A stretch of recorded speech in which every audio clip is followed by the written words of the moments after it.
Hello guys, bersama saya lagi dalam Alright Napa Channel. Gempak sahabat-sahabat semua.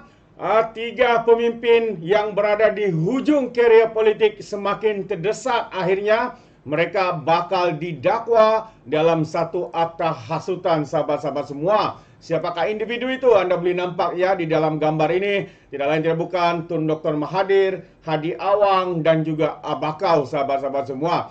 Jadi apa sebenarnya yang berlaku sehingga dikatakan mereka ini bakal didakwa dalam akta hasutan? Apa yang mereka lakukan? Apa yang mereka hasutkan? Apakah sentimen yang dimainkan? Jadi menarik untuk kita ikuti pencerahan daripada Brother Iswardi ya berkaitan dengan isu ini. Jadi tanpa membuang masa sahabat-sahabat semua, mari kita dengar pembongkaran dan juga pendedahan ya daripada Brother Iswardi berkaitan isu ini, sahabat-sahabat semua. Alright, seterusnya. AGC masih teliti kes 3R Dr. M. Hadi juga Muhyiddin Yassin. Okey. Setelah sebulan sudah berlalu sejak polis menyerahkan kertas siasatan kepada AGC mengenai kes Dato' Mahathir, pengurusi PN Muhyiddin Yassin dan juga Presiden PAS Abdul Hadi Awang. Bagaimanapun, sejak itu tiada sebarang kemaskini berhubung dakwaan bahawa ketiga-tiga mereka telah menyentuh perkara berkaitan dengan 3R. Semua kertas siasatan telah diserahkan kepada AGC, kata Ketua Polis Negara Razauddin Hussein kepada Malaysia Kini. Ini bagi memastikan sama ada timbalan pendakwa raya telah mengarahkan polis mengumpul maklumat ataupun bukti tambahan. Apabila Malaysia Kini menghubungi AGC untuk mendapatkan sumber ulasan, semua berkata perkara itu masih sedang diteliti. Sebelum ini dilaporkan Mahathir disiasat berhubung dakwaan kenyataannya terhadap institusi diraja. Pada masa itu, Hadi disiasat mengikut Akta Hasutan dan Seksyen 233 Akta Komunikasi ketika berhubung ucapan di Johor pada 26 Ogos lalu. Presiden PAS kita berucap telah mempersoalkan lembaga pengampunan mendakwa cara pemberian pengampunan tidak berlandaskan ajaran Islam. Dalam perkembangan berkaitan, polis telah membuka 2 siasatan terhadap Muhyiddin berhubung kenyataan semasa pilihan raya Simpang Jeram dan Pulai di Johor baru-baru ini. Ini setelah Perdana Menteri memberitahu pengundi fatwa haram untuk mengundi calon PH. Kes disiasat di bawah akta mengenai 3R di bawah Seksyen 505B Kanun Kesesaan. Muhyiddin kemudian mendakwa ia hanya kiasan dan kenyataan diambil di luar konteks. Pada Julai lalu, polis turut membuat siasatan terhadap pengurusi DAP Lim Guan Eng kerana kenyataan yang didakwa menyentuh 3R. Dia kemudian mendakwa pihak tertentu telah memutarbalik ucapannya. Tiada perkembangan mengenai kes siasatan ini juga. Sementara ini, Menteri Besar Sanusi, satu-satunya tokoh berprofil tinggi yang dihadap ke mahkamah dan akan dihadapkan ke mahkamah di bawah akta hasutan pada hasutan dan kes tersebut akan dibicarakan bermula daripada Januari atau Februari. Baik.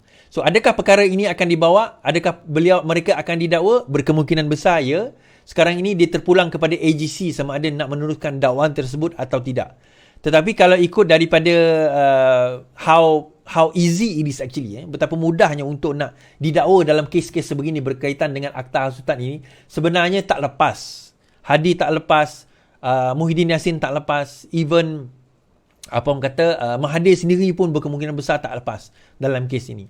So, sama ada mereka akan diteruskan atau tidak dakwaan tersebut, saya rasa masih lagi menunggu, mungkin masih lagi AGC masih lagi mengumpul bukti-bukti dan berkemungkinan akan didakwa dalam masa yang terdekat. Baik. So, balik kepada cerita kepada Perikatan Nasional itu sendiri, tuan-tuan.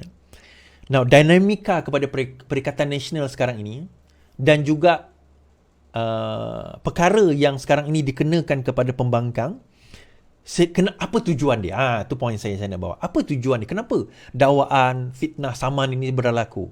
Yang pertama, kita kena faham bahawa sekarang ini apa yang pembangkang cuba wujudkan adalah ketidakstabilan.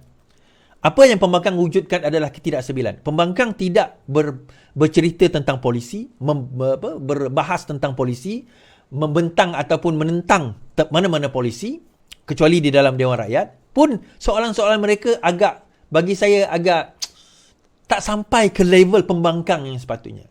Kenapa? Sebab sukar untuk mereka nak attack government of the day kerana kebanyakan masalah yang ditimbulkan itu diakibatkan oleh mereka sendiri. Mereka tahu, kalau mereka attack, mereka akan kena.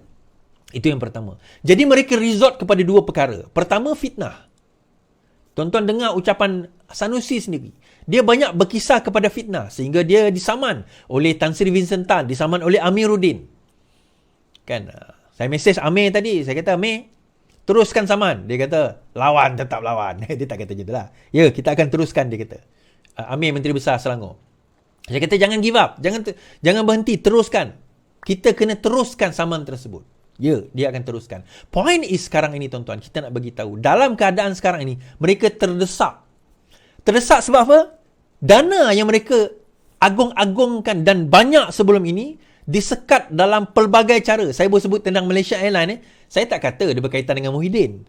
Tetapi saya kata, tuan-tuan fikirlah sendiri apa yang saya maksudkan. Poinnya adalah, disekat di situ, didakwa, ditangkap, kemudian ada yang sekarang ini diburu, termasuk menantu Muhyiddin Yassin. Kemudian ada sebilangan-sebilangan dana-dana tersebut sudah mula kekeringan. Dana-dana mereka sekarang ini sudah mula kekeringan. Kekeringan disebabkan oleh apa? Kekeringan disebabkan oleh, yang pertama, mereka tak berani.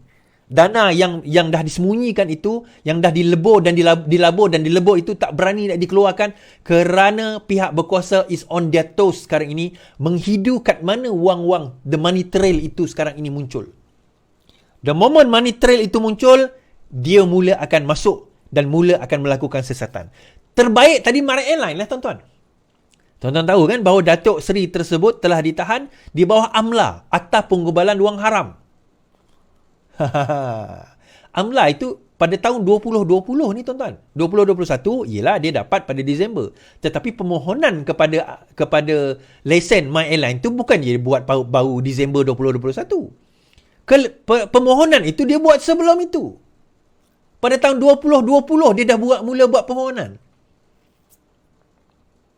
Jadi bila 2020 dia dah mula permohonan, kelulusan pada 2021, persoalan utama kita dengan skandal tersebut, dengan keadaan company tersebut, siapa benefit?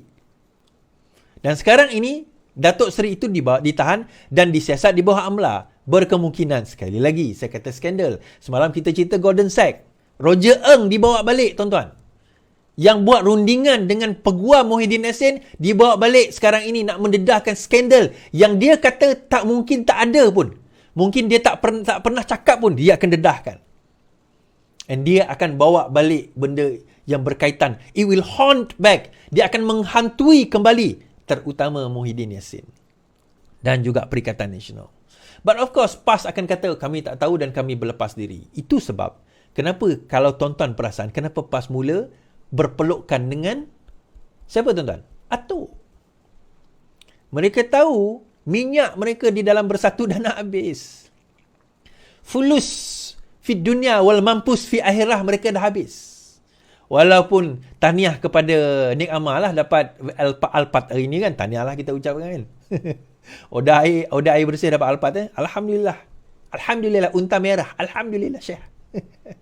Tapi dana tu dah mula kekeringan, tuan-tuan. Bersatu punya akaun disekat. Dia punya kroni-kroni untuk nak menyalurkan dana-dana tu dah mula disekat.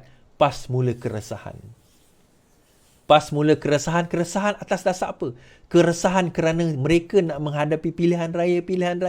Tetapi dana dan fulus-fulus mereka mula berkurangan. Dan jangan terkejut, disebabkan oleh itu, ada di kalangan cyber trooper mereka mula kononnya menarik handbrake sebab tak puas hati dengan kepimpinan. Bukan tak puas hati dengan kepimpinan, fulus, sudah mampus. Sebaliknya kita ni, tuan-tuan, tetap dekat sini.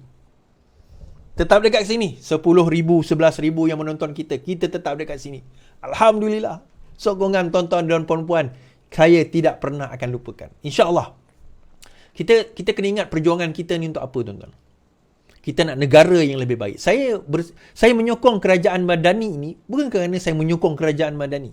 Kerana saya percaya bahawa Perdana Menteri kita dan juga barisan kepimpinan beliau mampu membawa perubahan yang telah dirosakkan oleh mereka-mereka yang ada sebelum ini, terutama yang mereka memerintah selama 33 bulan itu.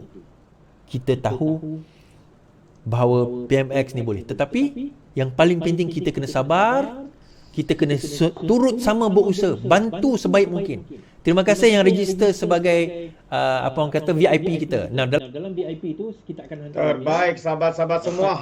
Itu dia pencerahan dan juga pendedahan daripada Brother Iswardi berkaitan dengan skandal banyaklah melibatkan tentang penyelesaian dana 1MDB yang dilakukan oleh Kerajaan Perikatan Nasional, Peguam Muhyiddin Yassin, My Airline, dan juga 3 pemimpin yang berada di hujung kereta ini begitu terdesak sekali. Kerana akhirnya mereka bakal didakwa atas akta hasutan, memperlekehkan kuasa-kuasa raja, menggunakan sentimen bangsa, agama dan hal raja-raja dan sebagainya. Jadi itulah yang berlaku kepada pembangkang hari ini yang kelihatannya semakin terdesak. Jadi itu saja apa yang saya ingin sampaikan. Terima kasih kerana mendengar pencerahan daripada Brother Iswardi. Dan juga sekiranya anda mau berikan sebarang komen, anda boleh berikan komen dalam ruangan komen. Jadi terima kasih, izinkan saya untuk mengundurkan diri.